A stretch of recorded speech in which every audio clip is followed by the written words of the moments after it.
আসসালামু আলাইকুম সম্মানিত ভিউয়ার্স, আজকের এই ভিডিও জুড়ে আলোচনা করব টাঙ্গাইল জেলার ইতিহাস ও ঐতিহ্য সম্পর্কে। তাই আপনারা প্রথম থেকে লাস্ট পর্যন্ত এই ভিডিওটি মনোযোগ সহকারে দেখবেন। আর যারা ফেসবুক থেকে দেখবেন তারা অবশ্যই আমাদের ফেসবুক পেজটি ফলো করবেন, আর যারা ইউটিউব থেকে দেখবেন তারা আমাদের ইউটিউব চ্যানেলটি সাবস্ক্রাইব করবেন। সো ভিউয়ার্স, আর কথা না বাড়িয়ে চলুন মূল আলোচনায় চলে যাই। টাঙ্গাইল জেলা সম্পর্কে ইতিহাস ঘাটলে খুঁজে পাওয়া যায় আজ থেকে ৫-৬ হাজার বছর আগে বৃহত্তর ময়মনসিংহের অধিকাংশ অঞ্চলই সমুদ্রে গর্ভে নিমজ্জিত ছিল।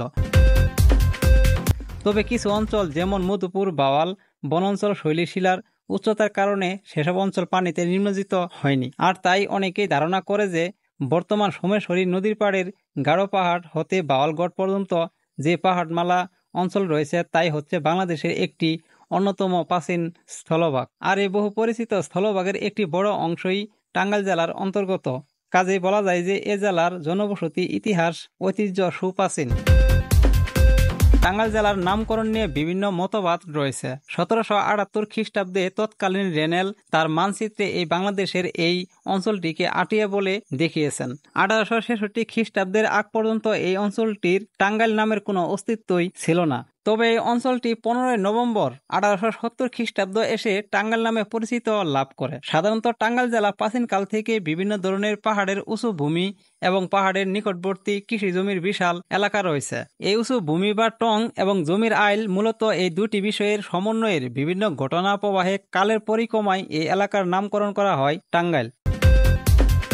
টাঙ্গাইল জেলা তার পোড়াবাড়ি, চমচম, আনারস, মধুপুরের গড়, যমুনা সেতু, টাঙ্গাইলের শাড়ি, জমিদার বাড়ি এবং গোপালপুরের ২০১ গম্বুজ বিশিষ্ট মসজিদের জন্য বিখ্যাত। এছাড়াও বাংলাদেশের তাঁত শিল্পের ইতিহাস, প্রাচীন ঐতিহ্যবাহী অঞ্চল হচ্ছে এই টাঙ্গাইল জেলা। এ জেলার মধুপুরে চাষ করা হয় আনারস। বাংলাদেশের অধিকাংশ আনারসের চাহিদা পূরণ করে থাকে এই জেলা, যা এই জেলাকে অন্য সব জেলা থেকে আলাদা করেছে।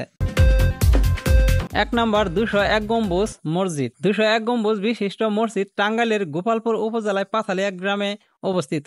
এটি বর্তমানে সবচেয়ে বেশি গম্বুজ এবং দ্বিতীয় সর্বোচ্চ উচ্চতম মিনার বিশিষ্ট একটি মসজিদ। ২ নম্বর দেলদুয়ার জমিদার বাড়ি। বাংলাদেশে এখনো যে কয়েকটি মুসলিম জমিদার বাড়ি রয়েছে তার মধ্যে অন্যতম একটি দেলদুয়ার জমিদার বাড়ি।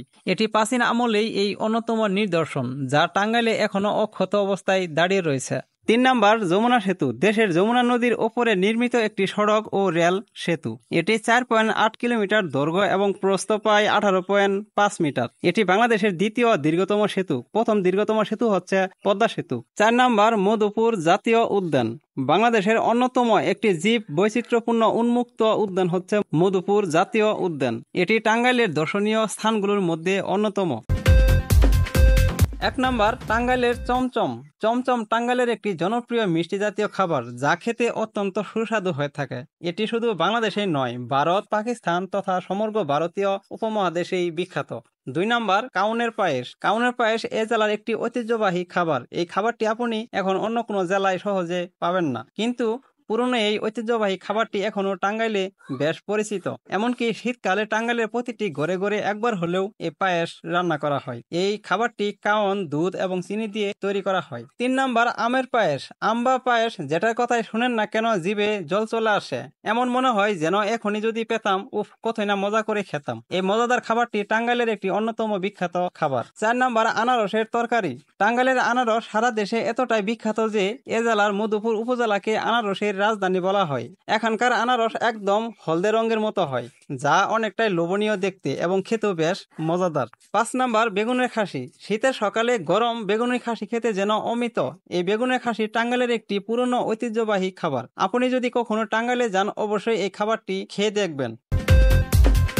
টাঙ্গাইল জেলায় মোট উপজেলা রয়েছে ১২টি। ১ নম্বর টাঙ্গাইল সদর, ২ নম্বর কালিহাতী, ৩ নম্বর ঘাটাইল, ৪ নম্বর বাসাইল, ৫ নম্বর গোপালপুর, ৬ নম্বর মির্জাপুর, ৭ নম্বর ভুয়াপুর, ৮ নম্বর নাগরপুর, ৯ নম্বর মধুপুর, ১০ নম্বর দেলদুয়ার, ১১ নম্বর ধনবাড়ি, ১২ নম্বর সখীপুর। ভিউয়ার্স, টাঙ্গাইল জেলার ইতিহাস ও ঐতিহ্য নিয়ে এই ছিল আজকের ভিডিও। এই ভিডিও সম্পর্কে আপনার কি মন্তব্য অবশ্যই কমেন্টসে লিখে জানাবেন, আর ভিডিওটি শেয়ার করে সবার মাঝে ছড়িয়ে দিবেন। সবাই ভালো থাকবেন, সুস্থ থাকবেন, সুন্দর থাকবেন। আল্লাহ হাফেজ।